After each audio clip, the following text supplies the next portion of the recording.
everyone, and welcome once again to the vast and ominous comic book vault. I'm Captain Logan. And I'm Dan. Dan, today we have lots of new big things to talk about. A couple of huge, long-awaited and anticipated books from DC. Before we get started, let me, as always, thank Elite Comics for their support for the show. If you're ever out in the Kansas City area, be sure and check out Elite Comics in Overland Park. They are absolutely the best game in town. I love shopping there. Check them out. Dan, let's start off our show today with Superman Unchained. DC has been acting like this book is going to be like the second coming of Christ for quite a while now. This is Scott Snyder and Jim Lee, and I will admit that I was really looking forward to this. Scott Snyder on Superman. Had to know what that was going to be like. Dan, the first thing I noticed picking this up, before I even tell you if I liked it or not, is it's $4.99. They charged us $5 for this book, and I thought, oh, it's going to be an oversized first issue. No, it's a padded first issue. And I felt very much like DC, and sorry to open this with a complaint, but I wanted to throw this out there because it bugged me. I felt like right out the gate, DC said, oh, this is this huge book that we've gotten everybody all jazzed up and excited about, and we're not doing quite as well in the numbers as we'd like to. I bet we could get them to pay $4.99 for that book, and I don't care for that. I thought it had extra interior pages to the story. I thought it had like 32 pages or something like that, including the backup. But maybe including the backup, but I just felt like it was really padded. I mean, I really don't think the main story is any more than 22 pages.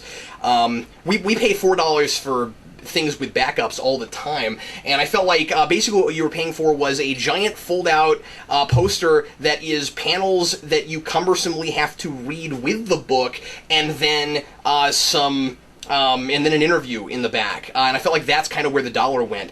Dan, I absolutely hated this interior poster thing you had to flip out and read. Boy, I've never seen that. That was obnoxious. I've seen it done like fold-outs before in like, you know, not ridiculous 90s Marvel comics where you have to like take out a poster and it folds out of the book. But the way it was constructed here, you have to like remove it from the book to even read it, and that's kind of a problem, just construction-wise. It's not a problem with the way Lee drew it or anything, just the people that put the physical product together. Dan, you might not have this. This is probably just, maybe this is just me, I don't know. I thought that, boy, I'm going to be really hard on this. I thought that this fold-out thing was here to try to make us feel better about the fact that the whole book doesn't look like that. Oh, you didn't like the art and the rest of the book? Oh, I thought the art and the rest of the book was fine. It only drew my attention to the fact that it wasn't as detailed and as polished as Jim Lee usually is until I saw a big fold-out thing that was. The fold-out thing looks like Jim Lee's art on anything else I've ever seen him on. It looks like his art on Justice League and Hush and things like that. You read the rest of this, and it's not that all the way through, except for that part. I didn't really look at the detail of the poster, maybe because I was just so annoyed with having to remove it and trying to read it and stuff. That's just my read on it. I don't know if anybody else had that. Maybe people will think that I'm complaining about nothing. But the art's good, but it didn't feel like, you know, powerhouse Jim Lee art to me, except for that part, you know. Yeah, I mean, I didn't really have too much of a problem with Lee's art, but like you said, it didn't wow me like some of the other things I've read. This wasn't, I mean, I'm not a big fan of Batman Hush as a story, but his art in that, when you open it, you're like, oh my god, this is something to look at. And here I didn't have the same experience. Yeah, that's what I mean. Were you not kind of surprised when you popped it open? I was sort of surprised, I guess, but I didn't expect that Lee would get a ton of things to play to his strengths with Snyder, just because Snyder's not the type of writer I would have matched up with Lee necessarily, because Snyder's a character study kind of guy. Yeah. Not that he doesn't write action, but Jim Lee's not the guy you get to draw a character study. Well, again, I guess I shouldn't have opened this up with negatives. Dan, let's just get into the story. What did you think of this as the starting point for this thing? This was pretty typical Scott Snyder fare for me. It was dark. It was a mystery story. He's playing to his strengths, which is fine. I think he has a pretty good voice for Superman in that he contextualizes everything from that like farm boy Smallville view, which is nice, and we get in his head. Sure. And he has a good grasp on the character. And I'm hoping that Clark will sort of be the light in the dark here instead of it just being this like really dark sort of mystery story. But I'm intrigued moving forward, I have to say. Yeah, I wasn't hugely wowed right out the gate. I guess it's one of those things where this thing was hyped up so much that I didn't know what to expect. So right away I didn't feel like this was a story that couldn't be too. We haven't seen the rest of it, but just seeing what it looks like at the beginning, it didn't seem like something that couldn't have been in one of the other main Superman books. It didn't seem like it had to be its own new thing. You know what I'm saying? Necessarily. Since they lost writers on the other books recently. Yeah, it might have been a good time to do that. Although maybe they were thinking, first of all, this has been in the works for a while, and secondly, they were probably thinking, well, we probably shouldn't have Snyder on both Batman and Action at the same time, or something. But anyway, I'm extremely intrigued by the ending of this, which we won't give away. But it's set up at the beginning. You've got the typical bird, it's a plane. Oh wait, it's something else. And the big mystery at the beginning is, what is that other thing? It's related to Superman. It's old. It's been around a long time, and we're wondering what in the world that is. That's interesting. And this notion of there are satellites being taken out of the sky and then dropped to Earth is good stuff for a couple reasons. First of all, I love that right out the gate, it's not Lex Luthor. I think it's kind of fun that right out the gate, Superman goes to Lex, and he's like, that's not me, and it's clearly not, or at least it doesn't seem like, it's probably not him. And I thought that was kind of a clever way to get started, to immediately let us know that we're not going to be able to call this right away, and it's a little more complicated than we think it is. I like a mystery with Superman, and that's what you would expect with Snyder. I like a mystery with Superman because Superman's not a detective, and it's gonna be harder for him to deal with it. Yeah. And it's kind of fun that the thing that he's got to go up against is something that can take things out of the giant, massive things out of the sky. He runs down his laundry list of the few people capable of that, of which he is one of them, and he can't figure out who it is. So yeah, I'm definitely interested and intrigued right away. But like I said, not blown away yet, but definitely interested enough to keep going, and this is definitely the best Superman thing going on right now, which unfortunately is not saying a lot, but it is quite good. Yeah, I have to say, I mean, as good as I think Snyder's voice for Superman is here, I don't think he nails the voices for all the supporting cast as well as he does the Batman supporting cast. Okay, yeah.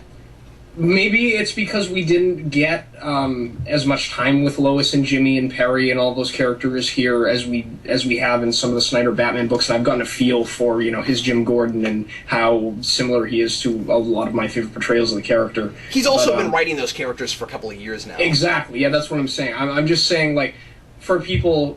But, like, even in Detective Comics, the first time he was writing Gordon, it was right. Great. Solid, yeah. But that was also a story very much about Gordon. The supporting cast so far is pretty well in the background. Here... But he did Grayson fantastically in that story, too. No, that's true. That's true. Did you feel that maybe there was kind of an attempt at making this out the gate feel really grandiose, with things like Clark left the Daily Planet and things like that, where there's a setup of a status quo that's unusual for what you're used to with Superman. Now, I don't know if that's set up in one of the other books. It might be, and I just missed it because I've been kind of reading those hit and miss. But I had a little bit of a feel here and there of it being like, this is a big deal, but then I'm not sure it's a big deal yet. You know what I mean? So. Yeah, because Snyder's not like the big start kind of guy, and he sort of builds to that point. Yes. I can definitely see what you mean. The feeling that I really got from this after reading it was, wow, they're trying really, really, really hard to make Superman edgy, accessible, and modern. Everything's drawn here in this dark, edgy kind of style, which I suppose is sort of conducive to what Jim Lee does, but Superman's drawn with like his face in shadow and just the laser eyes a few times here, and then we have like Lois with these like futuristic like panels and stuff when she's like at the Daily Planet. I don't know, there seemed like this conscious attempt to be like, look, Superman's cool, Superman's edgy, look at this, and maybe the title has something to do with that too. I don't know. May I say that I did not pick up on that to the point that you did. I think you're right about it. I also think that because it was Scott Snyder, I was expecting it to be darker, and was surprised and somewhat relieved that he backed off a little bit. It being Superman, I was a little bit apprehensive, thinking, is this going to be the American Vampire version of Superman? Maybe I shouldn't have expected that. But it's Scott Snyder. A lot of people were wondering, okay, he can do Batman because Batman's a darker thing and he does a lot of horror stuff, but does he have the range for Superman? And I was in that camp. I wasn't sure. So I guess I wasn't thinking dark because I was happy to see that he railed it in a little bit, reined it in a little bit. Yeah, and it wasn't like inherently like freaky and like people getting their heads lobbed off and stuff like that you see in a lot of Snyder comics. No, there's not a panel in this I couldn't show to my little kid, and I was kind of surprised by that. I appreciated that. Well, anyway, we usually try to keep these each of these down to 5 minutes apiece, but I wanted to give that one some credence because it's they've been touting it out as a big deal. Like I said, I kind of opened that seeming really negative. I'm definitely recommending this. I didn't care for the presentation. I mean, the art's fine. I'm not complaining that Jim Lee isn't doing the big, amazing painted Jim Lee thing all the way through this. It's just, or not painted, but really ultra detailed stuff. And again, I was taken out about that because they had to put this big poster thing in there that looked like that. But anyway, presentation is my only problem with this. Otherwise, I'm very interested, and I think people should definitely be reading that. Let's go on, shall we, to Batman number 21. I can't wait to see what Dan says about this. This is the beginning of Zero Year, and Dan has been saying, oh no, I don't want to read a new Batman origin for 11 issues. Dan, this right out the gate is very definitely new Batman origin. It's 5 months apparently, or at least 5 months before before Bruce Wayne puts on his Batman costume for the first time. And what did you think of this? Are you won over yet? I really, really liked this. Oh, really? Did you? All right, go ahead. I did not think that's what you were going to say. I loved Bruce in this book. Wow. I love that we get to see Bruce struggling with who he wants to be and that sort of thing, because that's like... Me too.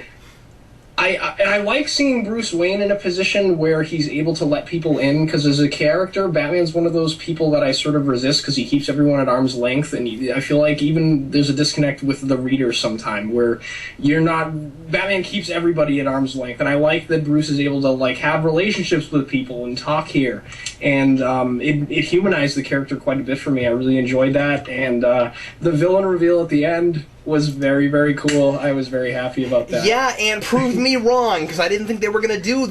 I didn't think it was going to be the person it ended up being. You and I have talked about what we thought it was supposed to be. It turned out it really is that. I won't reveal it in case people don't know what we're talking about.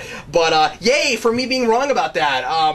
And it looked boss, too, man. Like, it looks so great. I love Capullo's take on that character, and I hope that we get the two origins of those characters parallel. Me too. For 11 issues. Yes. That would be fantastic. Are you going to be okay with reading a Batman out of costume for 11 issues?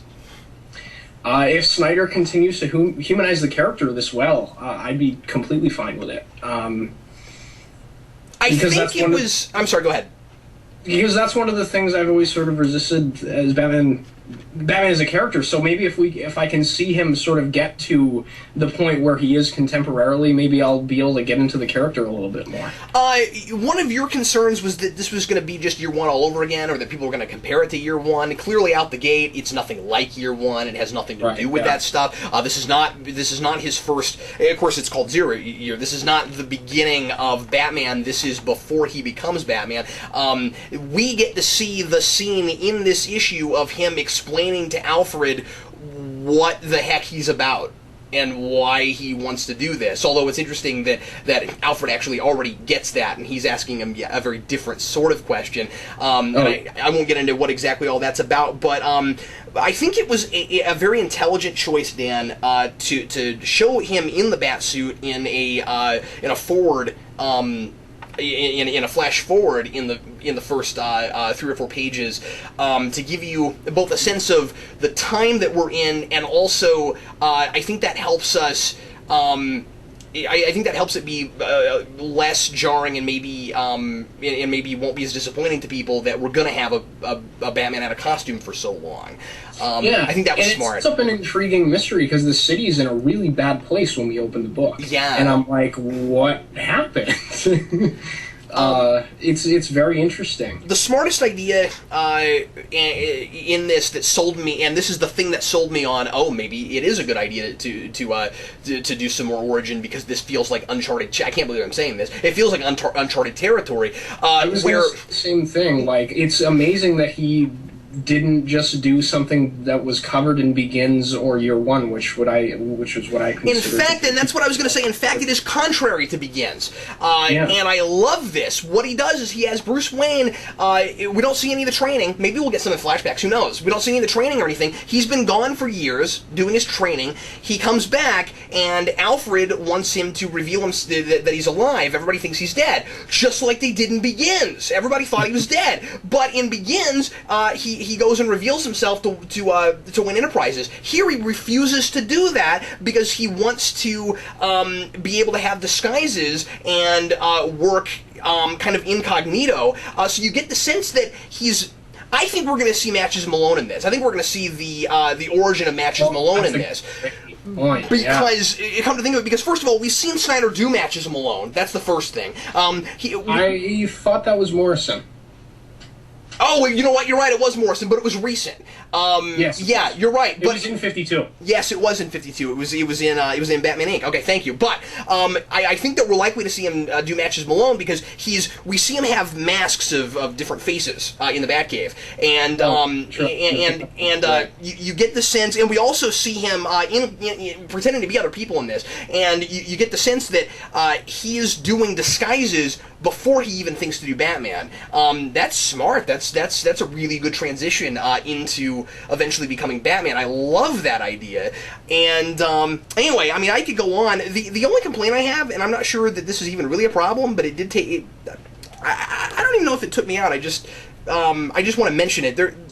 He does this thing where he this kind of cutesy thing of bringing up things that we know of as big, memorable Batman things all at once in this first issue. And if he comes up with more ways to bring more of them in as it goes along, that's okay. But there were so many of them in this first issue, I was thinking that it was maybe a little bit pandery. I mean, like, we get the coin and we get a mention of dinosaurs in the same page, and then Wayne Manor has the ears on the top. Oh yeah, that's true. And that sort of thing, and so pick up on in the art. But, yeah, well, but in also in Snyder's defense, he's had Coppola draw it that way before. So I mean, like, that's how he's had it drawn before. But anyway, that's a minor nitpick. I guess my point is, I sort of enjoy that kind of stuff. I'm just afraid now that we've seen some of it, we're not going to get any more of it, I guess is what I'm saying. Yeah, I mean, I'd hope so. Maybe we'll get an origin for every item in the Batcave. I mean, we also got an origin for the Batmobile too. I mean, that's already here. Yeah.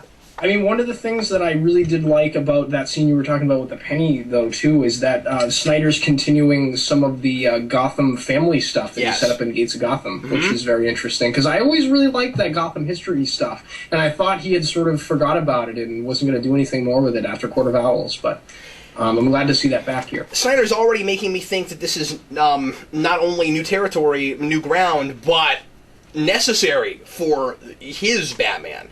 Agreed. Yeah, I'm eating my words. I really like this, and I'm hoping that it continues to impress me as much as this issue did. I really liked it.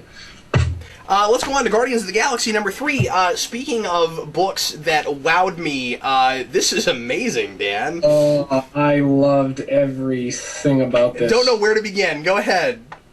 Rocket Raccoon is still hilarious, and if that gag continues for like 30 issues, I don't care. What, the murdered you thing? Yes, it's so funny. And I like Tony Stark's role in this story. I like that he's sort of our window into this big world that he's never been exposed to before. Tony Stark feels like he's having a purpose in this book rather than just being the guy to sell the book, which might have been why he was there in the first place. Bendis is giving him a reason to be here, which I really enjoy. The world and the scale of this just gets bigger and bigger with every issue. I'm so excited about reading this. Just feels so fresh and new, maybe because I haven't read these characters before. But it feels like a universe I'm discovering for the first time. Yeah, that's the thing, is that I'm not sure it's even so much because I'm not that familiar with these characters as it is the kind of the kind of energy this book has. The two words that I would use most to describe this book, this particular issue, and then maybe the book as a whole even, are cinematic and fun. The pacing is incredibly cinematic. I feel like I'm watching a film when I read this book, and I feel like I'm watching a really fun, like animated science fiction bonanza when I'm reading this book.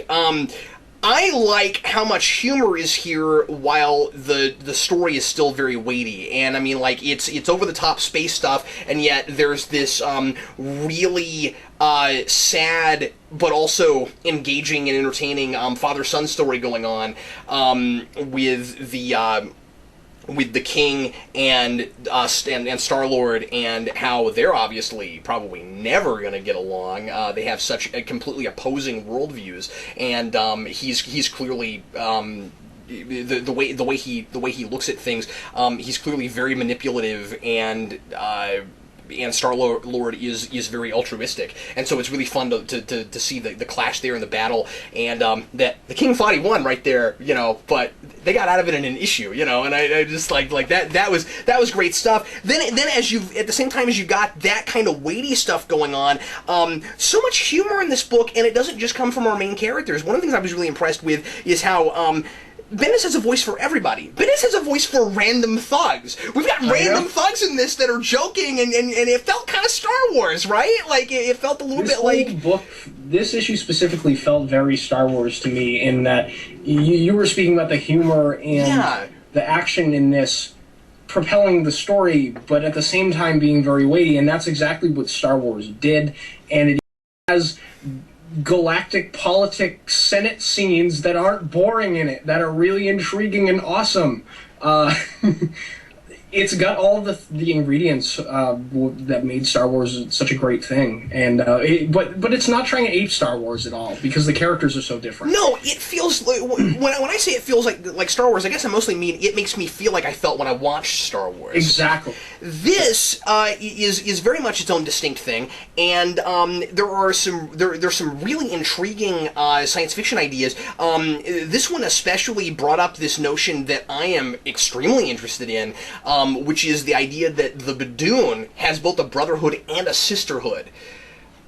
And I was like, what does that mean? That's interesting. And I appreciated that little mention there, because that tied into the Free Comic Book Day thing that we really didn't have any idea that was going on. Right. And I was like, oh, that's very cool. So Bendis is bringing that into this book, and then there's also I had known this previously because I had read the AR, the digital comic tie-ins for this, but there's mention of Gamora being Thanos' daughter, which is a character that I'm going to be extremely intrigued to see how that comes into play, considering we have the Badoon who are being subjugated by Thanos currently in the book.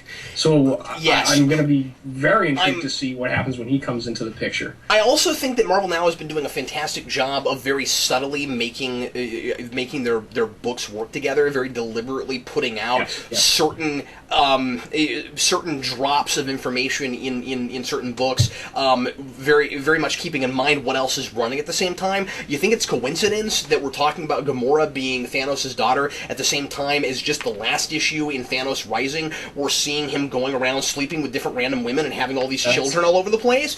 That's true. Yeah, I mean, like it's not just Bendis. It's the writing team of Marvel now, like really being in tune with what they're doing. And that's the reason I'm reading so much more Marvel than anything else right now. I can't help it. This is a world especially considering that we made X-Men part of it again, and it's not just its own thing anymore. This is a world in a way I don't feel like it's been in a long time.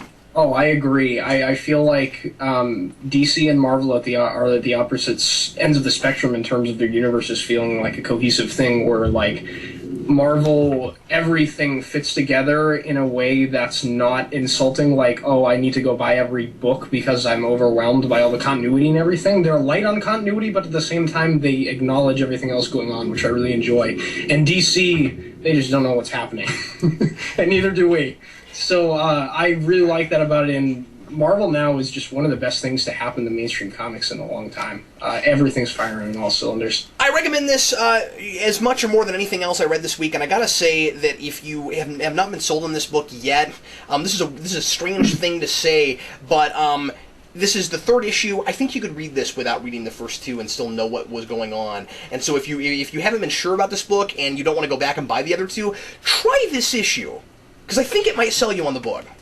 This will give you a good feel for what the book is going to be tone-wise, and now that we've got all the introductions out of the way, I mean, there's merit in going back and reading the point one forward, obviously. Yeah. But, yeah, this will give you a good idea of what the mission statement of the book is, I suppose. So, I love this cover, too. Wolverine, Rocket Raccoon, yes. And now let's go on to Thor, God of Thunder, number 9. Best book ever. God Bomb, part 3. Wow, this was epic. That's the only word I can use, Dan. This is absolutely epic. So we knew that this issue we were going to get to finally see the 3 Thors, past, present, and future, going up against Gore in a giant battle of epicness, and boy, it didn't disappoint. The sharks and everything. This is fantastic. What do you think, Dan? This is like heavy metal and fantasy thrown into a blender, and I love every second of it. Aaron does this thing too where he'll have a cliffhanger at the end of every issue, and I'm like, oh, well, I don't see how we can make a better cliffhanger next time, and then he does every time. The cliffhanger at the end of this completely defies all of the expectations I had. Obviously, I knew there was going to be more issues in this arc, so I didn't think Gore was going to get taken out right away, but the way that it's left at the end of this, I didn't expect it to go there at all. Can I say halfway in the middle of this issue, I was afraid this was the last issue of all this. Yeah, right? I really did. I thought, so the 3 Thors get together and it's going to be kind of a Disney-fied ending and he's going to get taken out real fast, and it wasn't, spoiler alert, it wasn't like that at all. And I was deeply happy about that, because I'm loving this Gore guy as a villain, and I didn't think that he was finished, with things to say about him. I mean, Aaron is so good at making this character, Gore, just one of the most fascinating villains I've read in a while. Like that opening page with him and his wife, where she's like asking him to come to sleep in the bed, and his like unwillingness to do that because of like the task in front of him, and he can't rest while there's gods existing in the universe. Like, oh, that's so fascinating. While at the same time he's becoming the thing that he's trying to destroy. It's so fascinating. Because Thor is like always the character that he goes to Midgard and he wants to live among the humans. He's the god that wants to be a man, and Gore is the man that wants to be a god in a weird sort of way. And I love that parallel between the two of them.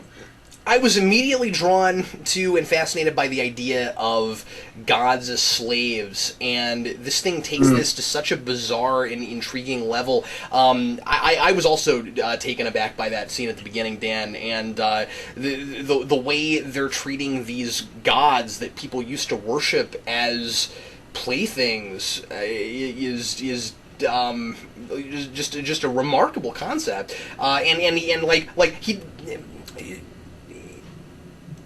Aaron doesn't set something like that up and then not pay it off. You know what I mean? Like he doesn't go, look at this really interesting idea, and then just kind of leave it there or keep it one note. I mean, like, he keeps trumping himself with things like this. It's really, really, really, really good. I'm not being articulate because I don't know what else to say. It's just really good. See, we had talked a little bit about before with Guardians about how Marvel now is firing on every cylinder, and it's very telling to me that almost every book with a solo character besides Spider-Man.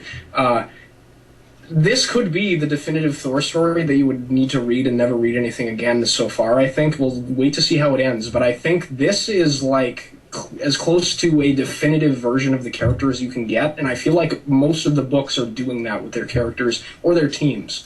I think so too. Yeah. And then it's awesome. And I also just can't get my mind around how fun it is to do a character study to do a character study with 3 versions of the same character put together and see how they interact and how they don't really get along, or they do, but they don't necessarily always like each other because we've talked about this before. They're the different versions of each other from different parts of history. So each of them looks at the other one and says, "Oh, that's what I was," or "That's what I'll become," or "I remember being both of those guys and didn't like being either of them." Yeah, it's so fascinating because, we have all 3 of them here, having different ways of thinking and how to approach fighting gore, and no matter what they're all thinking, they all end up doing the same thing, and they end up failing for the same reason.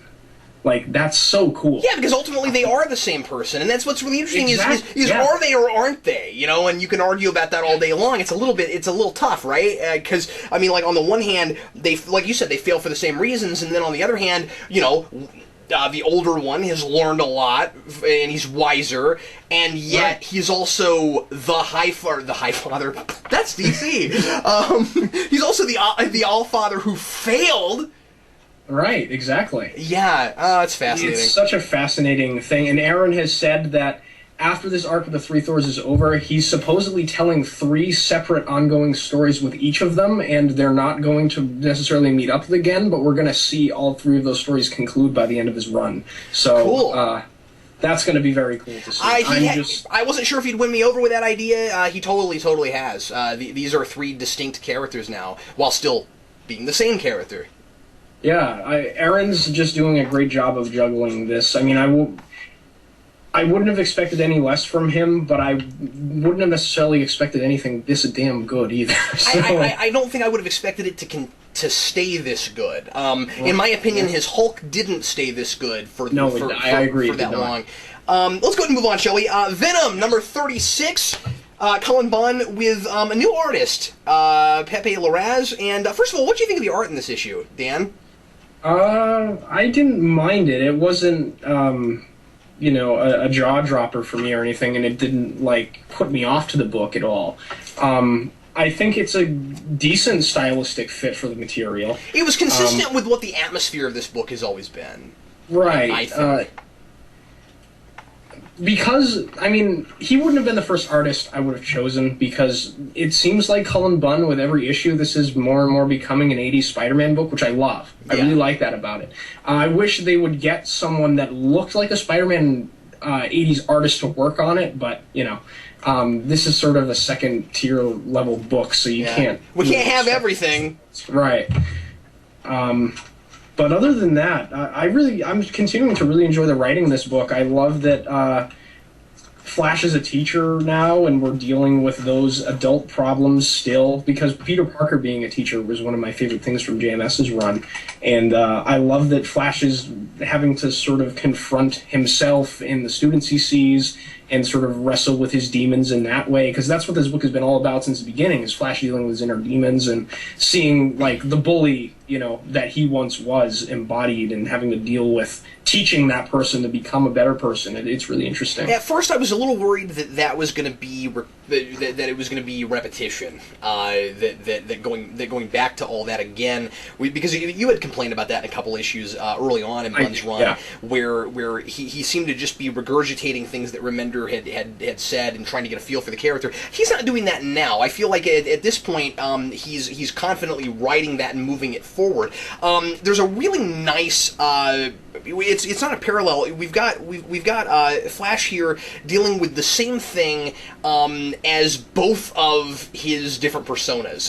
As Flash Thompson, he's dealing with a bully, and that's aggravating him more than it might another person because he sees himself in that kid.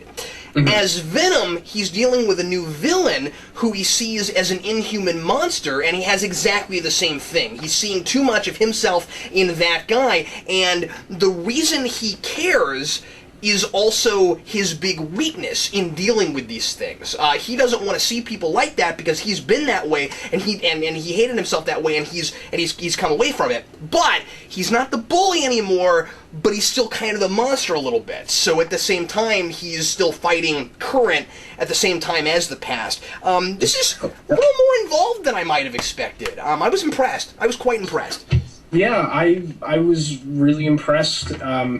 The only thing that I would have to say I sort of resist is, just because I've been reading the other Spider-Man books, the human trafficking plot was something that's been huge in Scarlet Spider since the beginning, and I was kind of disappointed to see, oh, we're going there again, because I've been reading like 12 issues of that, you know what I mean? I feel like comic books are doing a lot of that these days. In the last couple of years, I've seen so many human trafficking plots. We got a lot of that in some pre-New 52 stuff in DC. It seems like there's just a lot of that these days, yeah. I forget what book it was. I read something with that in a DC book. Oh, that's interesting. See, I didn't. I always knew. I think it was maybe was it Huntress or Catwoman or something. It was a female DC character. I think. But anyway, yeah, a lot of that going on. The other thing I really loved is because we're seeing this. We've been talking about this. We've been seeing this in a lot of different Marvel books. It's fun to see Bunn do it too. The fun, really silly, over the top stuff in the middle of a very involved personal story. If you don't love the Venom mobile, you're crazy. That was so cool. It was so cool. A muscle car with a symbiote? Sign me up for that, man. The only thing I didn't like about it was that it comes in as this great entrance. He even says, "Look at my awesome entrance," and then you flip the page and we don't use it again. And I was like, "Oh, I kind of wanted to see that for a little while." But it really cool. I'd like to see Flash ride around in the car with the symbiote on it. It can change into different cars whenever you wanted. That'd be cool. I didn't know he could turn into cars. And did you notice that was cool? Maybe it goes too far. I liked it. I don't know if you noticed that he's got a license plate that says Agent Venom on the front. I mean, it's ridiculous. I stared at it for a good 2 or 3 minutes trying to pick out all the details because there was, I don't know. That was the thing that sold me a little bit on Laraz, because going through it I was just sort of like, he's kind of mediocre, and then I got to that and I went, oh, that's Boz. Yeah, and Venom has such a cooler car than Spider-Man, so. Or Spawn. Yeah, I'd say so. All right, well, let's go on to our solo books, Dan. The first thing I've got for today is Arkham Unhinged, number 15, which is mostly all of the background setup stuff that maybe we didn't see in the video game for the big epic ending of Arkham City. This is mostly, at least toward the beginning, all in Hugo Strange's head and kind of all of his thought processes before he sets up Protocol 9, where he's gonna blow up all of Arkham City. We get this. I don't remember if this was in the game or not. Maybe it was. I forget. But we get this notion in here that had that succeeded, he was going to go on and set up Arkham cities in other towns, in other cities, and he's talking about what his long-term goals were for all of that. And so all of that's kind of interesting. So just this is obviously all, and very often this book is this way. This is obviously all just kind of extra supplemental stuff. It's not really a story in its own right entirely. It becomes a little bit more of that toward the end. There's this whole idea that we knew Hugo Strange had figured out who Bruce Wayne was, and he wants to destroy Bruce Wayne on all fronts. So he decides to send to send his soldiers to Wayne Manor and attack it and find out any more of Bruce Wayne's secrets that might be there. And so we get to see Robin and Nightwing fight the Tiger Agents, and that goes on a little bit long. And it's fun, but I got really sick of the one-liners. There were actually way too many cutesy one-liners that didn't quite work for me. There was one really amusing line, though, from Alfred, where, and I couldn't decide if he was being serious or not, where I wasn't sure, where this is right toward the end, where Gordon is there and says to Alfred, you know what? No, he was definitely joking, because Alfred claims that he wasn't there and that he was out getting groceries, and so he just kind of nonchalantly comes back, almost like whistling. You know what I mean? Like, oh, what happened there? And, that's awesome. And he says. And Gordon says, these soldiers broke in from Arkham City, and they were all tigers. And Alfred says, "Was there an escape from the zoo?" And I thought that was pretty great. Anyway, so yeah, obviously, if you're not reading this by now, you're probably not going to pick it up. But again, as I always say, if you liked Arkham City, you'll probably enjoy this as supplemental reading. Go ahead, Dan. Is that book going to tie into Arkham Origins at some point? I doubt it, because this was all digital first stuff. So this is over, but being printed after the fact. So I would assume if they did anything to tie into Origins, it would be its own new thing. But I hope they get Friedolf's back for it if they do that, because he's great for this universe, and I'd like to see Friedolf's just kind of take over and keep doing the Arkham universe. In fact, I'll go this far. They should have had him write Origins. If they weren't going to have Paul Dini come back, because he knows this universe in and out. He's helped construct a bunch of extra stuff for it that all seems to fit together pretty well. He's got a really good sense of continuity. I would have picked that guy. When this is over, I keep saying this, I want him to get his own Bat book. That needs to happen. I think he's quite good. Yeah. That's my vote. Go ahead, Nips. The book that I have is Wolverine and the X-Men, number 31, by Jason Aaron and Nick Bradshaw. And this is the first issue of the Hellfire Saga, which is a 5-issue arc that will be leading right into the Battle of the Atom, the big X-Men event for their 50th anniversary and everything. And this book cracked me up on all sorts of levels, because we get to visit the Hellfire Academy, which is basically like the evil version of the Jean Grey School. And it'll be interesting to see if this ties in with anything Bendis is doing, because we see Mystique here. Oh. And she is a professor at the school, and she teaches first period. And the class she teaches is called Introduction to Evil with Professor Darkhold. That's awesome! And all of the classes are named like that. They're really on the nose about how evil they are, and it's hilarious. You've already sold me on this, man. I've got to read that. That sounds awesome. It's great. And we see Wolverine sort of trying to track down why the kids have left for this new school. And we find out that it has something to do with the Sentinels.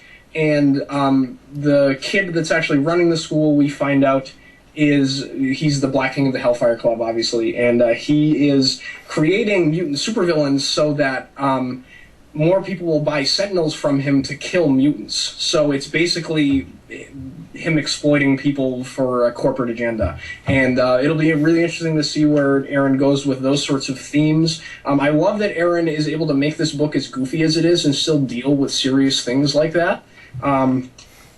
It's just really fun. And there's a reappearance of a famous, well, not famous, but a artifact from Claremont's run, which is used to great effect at the end here. Ooh, now I'm trying to guess what it is. I'll have to ask you later. See if I can figure out what it is.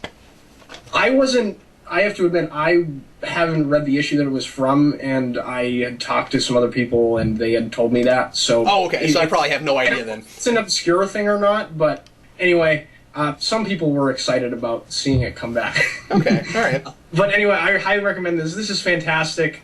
Aaron is continuing to do great work on Wolverine and the X-Men, and Bradshaw coming back on art is great, because he is a fantastic artist, and this book had been suffering, in my opinion, from not having people up to his caliber lately, so glad to see him back.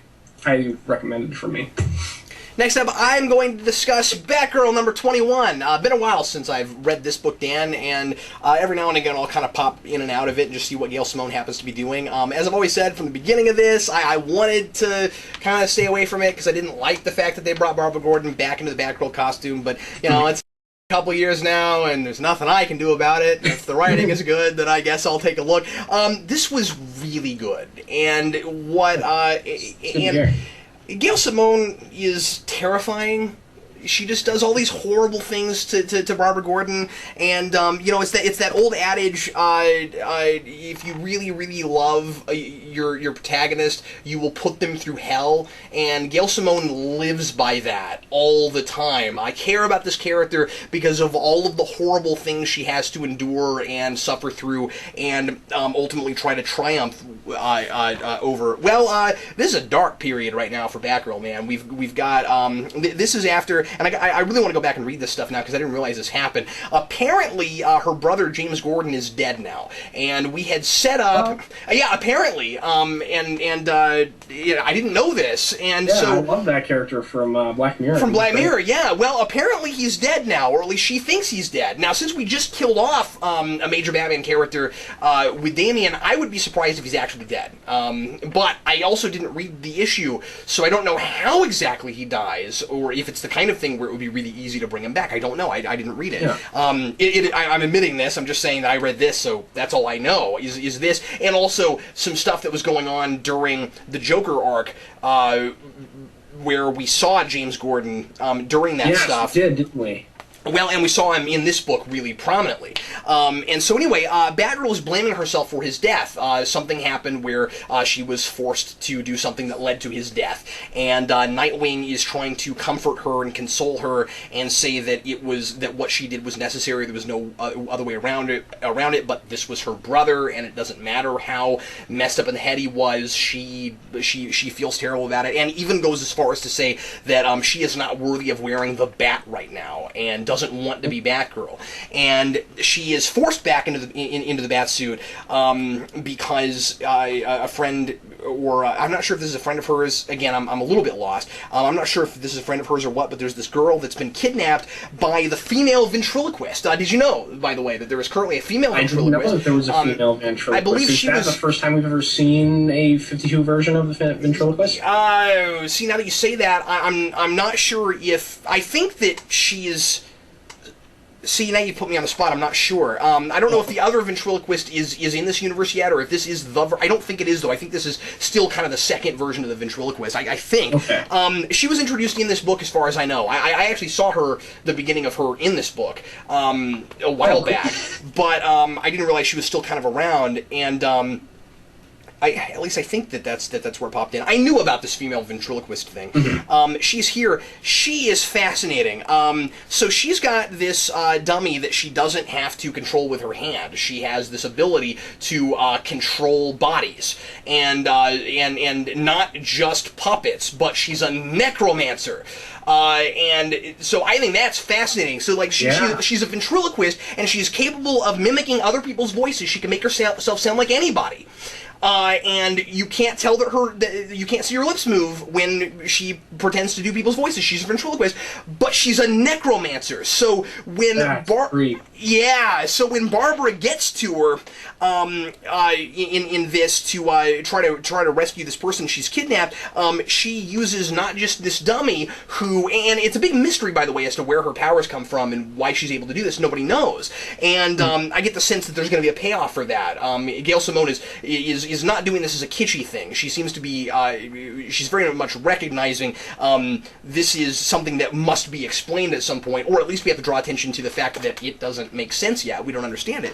And anyway, so this dummy is somehow way stronger than Barbara Gordon, and also she gets attacked by all these dead bodies that the ventriloquist has kept around, and Barbara is mortified by this, and because, I mean, like, it's pretty disrespectful to beat the crap out of dead people, you know what I mean? Like, and so, like, she doesn't know what to do with it, and she kind of clinches up, and she says, well, I'm not gonna let myself get killed by corpses, so I guess I'm gonna fight them, but I don't want to fight. Anyway, riveting and also creepy and bothered me, and every issue I've read of this, the last 3 or 4 times I've tried it, has been that way. That seems to be what this book is. It makes me love this character by putting her through these things that just creep me out, and I feel like I'm there with her because Gail Simone has such a good voice for this character. I loved this. That sounds awesome. I just loved this. Yeah, it was really good. Yeah, see, maybe if James Gordon isn't going to come back, they'll do something with the necromancy powers with the ventriloquist or something. Oh, that's a good prediction. Maybe they will. Anyway, go ahead, Dan. The last book I have solo is Star Wars #6. This is by Brian Wood and Carlos Danda, as usual. The usual guys doing the Star Wars book. And this continues to be really good. We have the stakes being pretty high here. We were left in a cliffhanger where the Empire had the rebels on the run. They were trapped in a desolate area of space. Leia was injured. Her ship was banged up. We didn't really know what was going to happen. And we have Luke coming in here, defying Leia's previous commands to him to go rescue her. He goes, and Brian Wood plays a little bit with the strained romantic tension between the two of them, but doesn't take it too far, which is good. Like he had a good voice for that in the previous issues, which I appreciated. And this is just more of the same, which isn't bad. It's more of just the characters talking and interacting. The plot sort of thickens by the end when we have Mon Mothma promoting Luke and Wedge up to max level Rebels security clearance so they can know everything that's going on in the Alliance and all the shady dealings. It's going to be interesting to see how Wood parallels the shady dealings that are happening in the Empire and what's happening with the Rebels and comparing those two, and maybe one of them isn't better than the other, that sort of thing. It'll be interesting.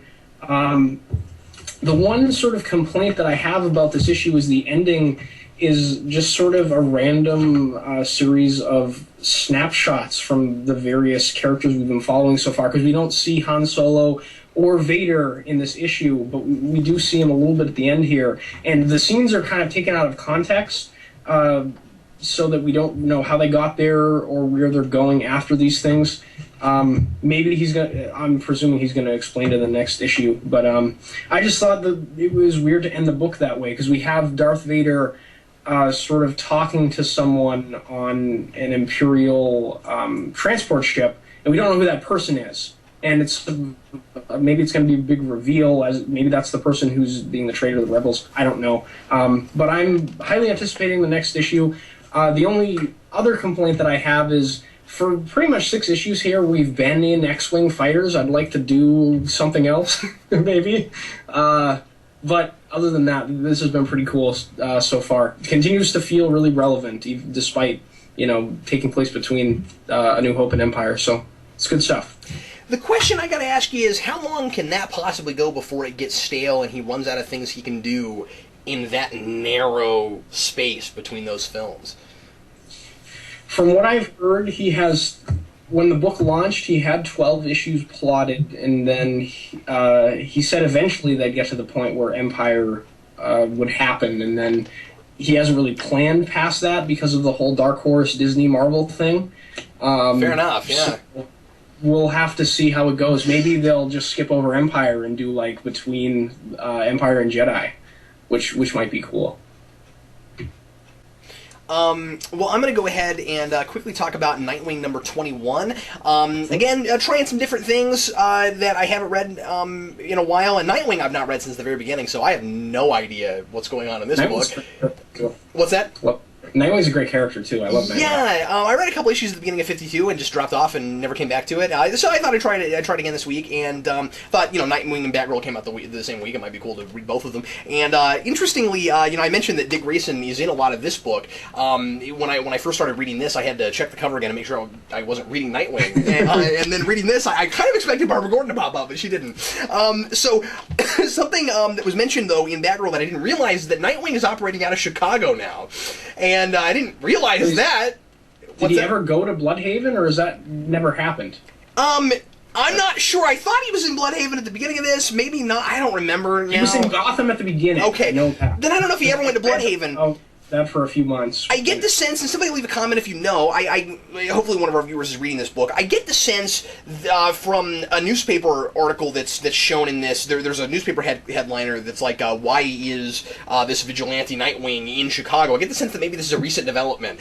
And there's this thing going on where there's kind of a mass killer. There's somebody running around killing kind of C-string superheroes, and there's besides Nightwing, there's like one other that's left who's able to walk through walls. So it makes a lot of sense that guy has managed to stay around and not get killed by the serial killer. But then he gets attacked, and you don't know if he survived or not. And so all of this is kind of intriguing, and so in dealing with all that, Nightwing is forced to work with the prankster, who is entirely different in 52, has this totally different costume. I don't even know if it's the same prankster as, like, you know, the prankster from before. I'm not sure.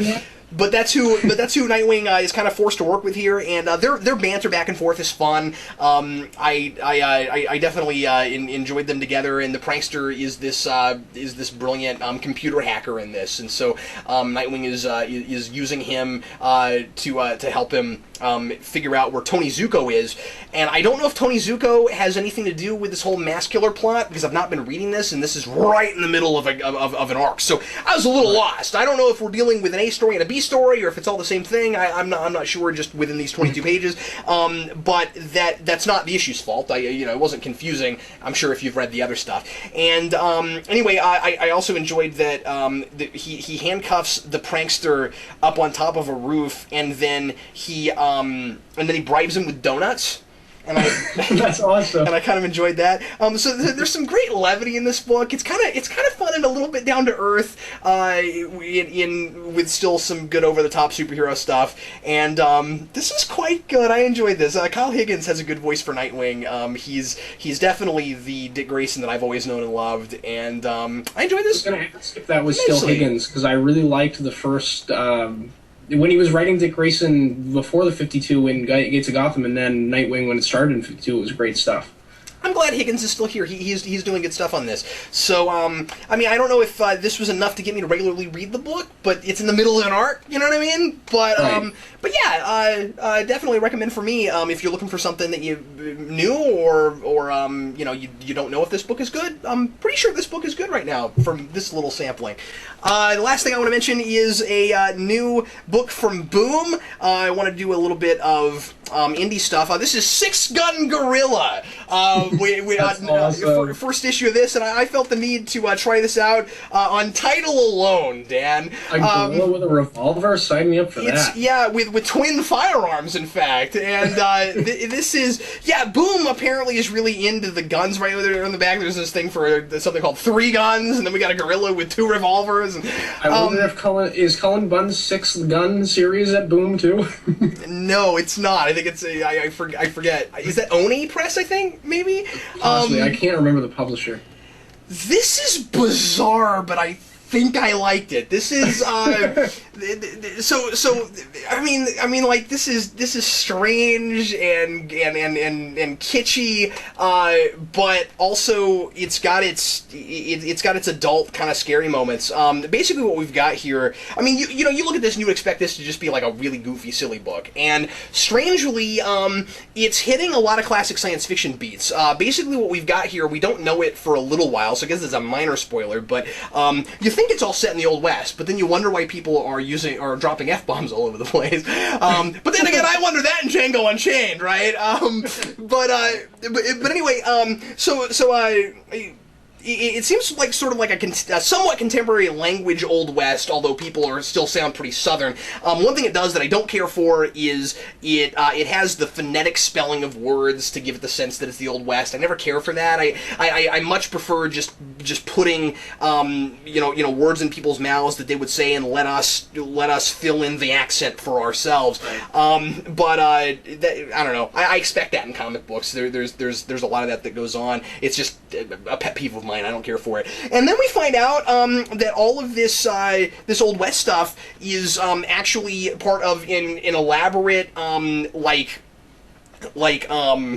reality show where people die, and suddenly it's like we're in the middle of Running Man or something. It's like the Western Running Man, where you have basically there's this war being fought in this Old West setting on this random planet. Like you think in the Old West, and then all of a sudden you go to the command center for this show, and it says Earth. Wait, we weren't on Earth all this time? Okay, and That's so awesome. and there's a part within the first few pages where somebody says, well, haven't you ever watched the show before? And I was like, what are you talking about? And then I started getting a little bit of a Truman Show vibe from it, and then all of a sudden it's like Running Man. It's like the dangerous version of Truman Show or Running Man, but not so much Hunger Games because they're criminals. So so basically the idea is, well, it's somewhat criminals and some of them are volunteers. Basically anybody that wants to commit suicide in a really interesting way is what they do. And I'm actually not joking. All of these people either want to die or they're on death row, so they have to die, and this is the way they're going to die. They're going to go fight in this war for this kind of reality show type thing. I'm not getting the sense of exactly how it's being distributed. I don't know if it's televised or what exactly it is, but it's like a futuristic sort of thing. And then there's a gorilla. And the gorilla just sort of lives in this Western world that's been created for this show, and kind of fends for himself and fights for himself, and you don't yet know how he got there or why he's there, even who he is, and he's mostly not revealed even until the last couple pages, so I don't know anything about him yet, but he's a giant gorilla with guns, and he speaks pretty good English. So pretty intriguing. Yeah, I think I liked this. The more I'm talking, I wasn't sure while I read it, but the more I'm talking about it, I think I liked it. Yeah, it's pretty derivative. It borrows from all kinds of places, but it definitely has its own feel. I wasn't a huge fan of the art in this book. I mean, I could always tell what was going on, but the faces were a little bit too like Beavis and Butthead for me. I see. Yeah. It's just a taste thing there. The only other thing I really didn't care for, I mentioned the language. There's a lot of swearing, but it's all done in like the symbols. And it got on my nerves. Like, a Marvel book that will put in 2 or 3 of those doesn't bother me at all because I want kids to be able to read it. Yeah, Bendis likes to do that. He'll do the swears. And I appreciate that so that maybe teenagers or whatever can read it and maybe their parents won't freak out. The thing is, with this is clearly a very adult book because of all the violence. You see a guy's head blow up in a panel, but we're bleeping out the swear words. If there's going to be swearing in this book, you need to just write it in there and then maybe put some kind of disclaimer on the front, instead of trying to have it both ways, because you can't have it both ways. The violence is certainly the violence should be a deal breaker before the swearing is, in my opinion. Right. So anyway, if it's gonna have a lot of swearing in it, leave the swearing in. You know me, I'm not a huge fan of swearing. Whatever, I'm used to it in books like this. What got more in the way than the swearing was the way the swearing was presented. So anyway, sounds like the lettering was the main thing for the book then. That was the biggest problem I had with it. Yeah, but overall, yeah, this is a recommendation for me, kind of a middle of the road recommendation. If you're looking for something new and weird and intriguing, that's not one of the big two. Yeah, give this a try. This is fun. This is written by Simon Spurrier. I've heard of him. He's done some Marvel work before. Okay, it wasn't anybody I knew. I also wanted to mention that he's got this motif in this that's since he's going back and doing this kind of Old West thing, but it's not really an Old West thing, he's got this motif where he's talking a lot about creators unknown. And he opens this with a dedication that says, dedicated to creators unknown whose works outlived their credit. And then he's trying to make his book somewhat about that notion. That's interesting. And so I think that's part of why he's mixing this futuristic thing with the Old West, which, the Western sci-fi is not a new idea anymore, but that's not quite what this is either. Right. So it's really mixing these giant ideas that don't go together and saying these things are all as old as time, and we can't credit the people who invented them because they've been around so long. And let's put them together in like a blender and see what happens with them. Yep, that's really interesting. I did not expect what I got when I picked this up. Really, I don't know what I thought this was, but it was different, and yeah, I admired this. So take a look. Yeah, it sounds more layered than the title and the picture on the cover implies. Yeah, but if you want to sell a book, I mean, got me to take a look at it. So yeah. Well, Dan, it's time now for the book of the week. What was your favorite book for the week? Ooh, that's gonna be tough. Place your bets, folks. Oh, you know what? Are you going to be I predictable? am actually going to go... See, because I could pick Thor again, but I'm predictable every week. I'm going to go with Batman this week. I really, really, really like this. I thought it was great. I can't believe we went from, God, I don't want to read Batman Origin, to you picking that for Book of the Week. That's really cool. I'm not going to let my preconceptions get in the way of how good I thought this was, you know? Oh, yeah, that's great. I gotta give Snyder credit where it's due and Capullo credit where it's due. They really did sell me on this. I am, and maybe that's why I think it was my favorite book of the week. It was because I went into it with such kind of meh expectations. With Superman, my expectations weren't met because I was already, like you had said, I was expecting so much. But I don't know how your expectations for Superman.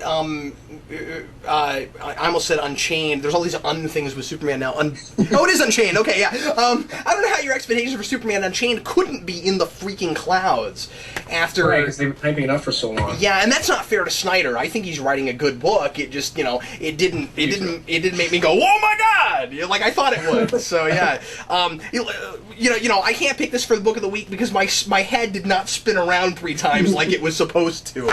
Anyway, this week I'm going to go for Guardians of the Galaxy. Good choice, as my favorite book for the week. And again, every time I pick this up, I get kind of excired about it because it's been really good. But I'm going to be more excited for 4 now. This is just so entertaining.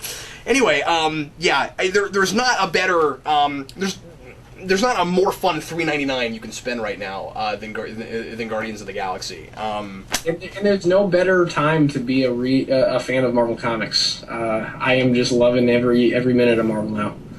But I'm glad that I got so much good DC in the middle of all this great Marvel too. I mean, I want to give credit where it's due. I'm dogging on DC so often, and this week I said let's try some more things, and I liked both Nightwing and Batgirl. So yeah. Anyway, such a good week for. I think this is our best week in about 5 or 6 weeks.